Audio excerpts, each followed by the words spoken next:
Quoi qu'on pense des méthodes des Gilets jaunes, les faits sont là. Des dizaines de milliers de Français sont présents, malgré le froid et la pluie, dans les rues depuis plus d'une semaine.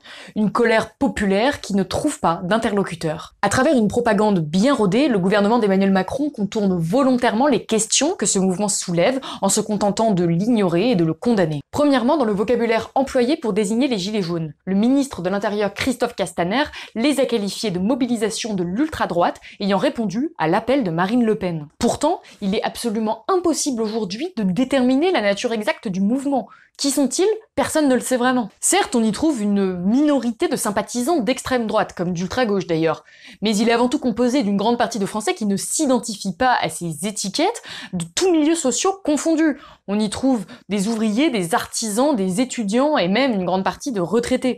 De plus, selon le dernier sondage Odoxa, 77% des Français soutiennent les Gilets jaunes, ce qui voudrait dire que 77% des Français soutiennent un mouvement d'extrême droite.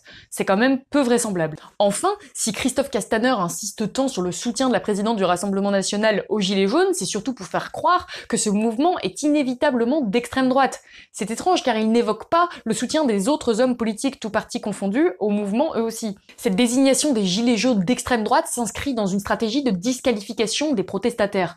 Un jeu dangereux car il renvoie ce mouvement populaire et largement soutenu au seul débouché de l'extrême droite. Deuxième partie de la stratégie, sous-estimer les chiffres de la mobilisation.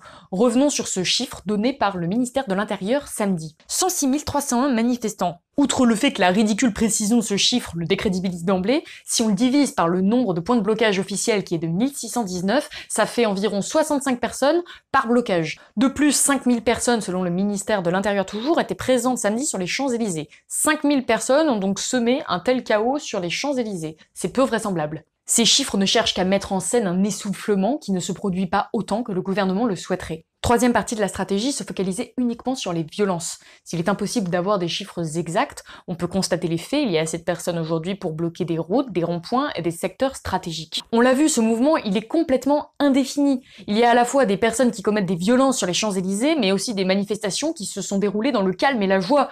On a vu des vidéos de manifestants racistes et on a également vu des vidéos de scènes de fraternité avec une femme voilée. Tout ça, ça renvoie au même mouvement. Et plutôt que de reconnaître et chercher à comprendre cette réalité complexe, le gouvernement cherche à mettre en scène une confrontation avec l'extrême droite parce que c'est finalement la seule chose qui le maintient encore au pouvoir. Emmanuel Macron, le soir même, n'a pas dit qu'il allait dialoguer. Il a répondu dans un tweet « Honte à ceux qui ont agressé les forces de l'ordre », comme si le mouvement se résumait uniquement aux Champs-Élysées. Résultat, les Gilets jaunes sont montrés comme minoritaires, avec des chiffres sous-estimés, renvoyés à la seule extrême droite avec une violence qui aboutit au chaos. Le mouvement est complètement dépossédé de son essence, à savoir une contestation contre la hausse du prix de l'essence qui s'est transformée en mouvement social de grande ampleur pour la dignité. Une revendication qui est définitivement loin de susciter l'intérêt du gouvernement. Si vous voulez en savoir plus sur le mouvement des Gilets jaunes, vous pouvez lire les articles écrits par Le Vent se lève à ce sujet.